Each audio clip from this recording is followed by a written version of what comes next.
بسم اللہ الرحمن الرحیم۔ القنفذ صحی۔ لفظ القنفذ فا کے پیش یا زبر دونوں کے ساتھ پڑھ سکتے ہیں۔ اس سے مراد خشکی کا ایک حیوان ہے جسے صحی کہا جاتا ہے۔ اس کی کنیت ابو سفیان اور ابو شواق ہے۔ اس کی مادہ کی کنیت ام دلدل ہے۔ اس کی جمع قنافذ ہے۔ اس جانور کو رات کے وقت بے کثرت نکلنے کی وجہ سے الاساس بھی کہا جاتا ہے۔ نیز القنفذ کو انقذ بھی کہا جاتا ہے۔ اس کی دو قسمیں ہیں۔ پہلی قسم قنفذ ہے جو سرزمین مصر میں پائی جاتی ہے اور یہ چوہے کے برابر ہوتی ہے، اور دوسری قسم دلدل ہے جو سرزمین شام اور عراق میں پائی جاتی ہے اور یہ قلب قلتہ کے برابر ہوتی ہے۔ کہتے ہیں جب صحی کو بھوک لگتی ہے تو یہ الٹے سر انگور کی بیلوں پر چڑھ جاتا ہے، پس انگور کے خوشے کاٹ کر نیچے پھینک دیتا ہے اور نیچے اتر کر اپنی ضرورت کے مطابق کھا لیتا ہے۔ اگر اس جانور کے بچے ہوں تو یہ انگور کے خوشے کانوں میں لٹکا کر بچوں کے لیے لے جاتا ہے۔ یہ جانور صرف رات کے وقت ظاہر ہوتا ہے، اور یہ جانور سانپ کھانے کا بہت شوقین ہے۔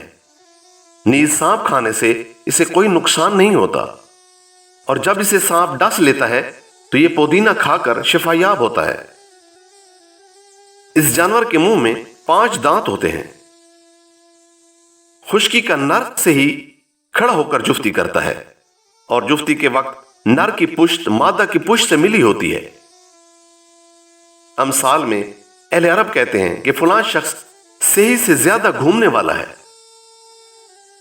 شرعی حکم میں امام شافعی رحمۃ اللہ علیہ کے نزدیک اس کا کھانا حلال ہے، لیکن امام ابو حنیفہ رحمۃ اللہ علیہ اور امام احمد رحمۃ اللہ علیہ کے نزدیک حلال نہیں۔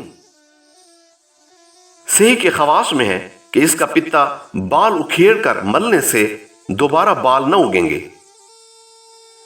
صحی کا پتا آنکھ میں بطور سرما ڈالنے سے سفیدی زائل ہوگی۔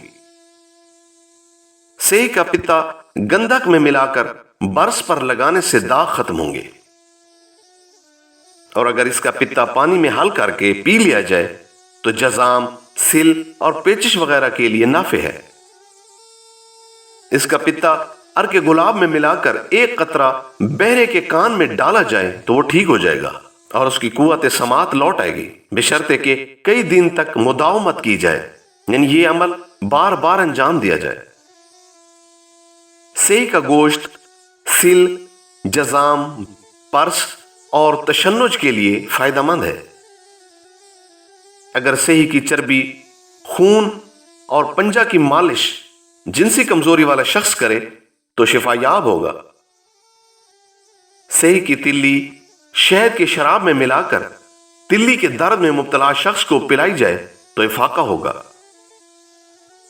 صحی کا گردہ خشک کر کے سیاہ چنے کے پانی کے ساتھ پیس کر اسر البول کے مریض کو پلانے سے صحت ملے گی۔ صحی کا سر ایسی تلوار سے کاٹا جائے جس سے انسان کو قتل نہ کیا گیا ہو، پھر وہ سر کسی مجنون، مسروع اور حواس باختہ شخص کے جسم پر لٹکایا جائے تو آرام پائیں گے۔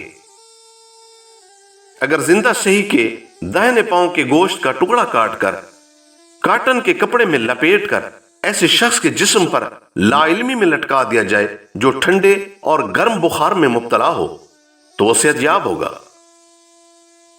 صحی کے داہنے پاؤں کے ناخن کی دھونی سے بخار ختم ہوگا۔ صحی کی دائیں آنکھ ابال کر تانبے کے برتن میں رکھ دی جائے، پھر جو آدمی بطور سرما استعمال کرے گا اسے رات میں دن کی طرح دکھائی دے گا۔ اگر صحی کی بائیں آنکھ تیل میں ابال کر تیل کو شیشی میں ڈال دیا جائے، پس جس شخص کو سلانے کا ارادہ ہو اس تیل میں سلائی ڈبو کر اس شخص کو سونگھا دی جائے، وہ سو جائے گا۔ صحی کی تلی پکا کر کھانے سے تلی کا درد ختم ہوگا۔ اگر کوئی حاملہ عورت صحی کا پتا پرانے گھی میں ملا کر اپنی فرج میں رکھے تو حمل گر جائے گا۔ صحی کا خون کتے کے کاٹنے کی جگہ لگانے سے سکون ملتا ہے۔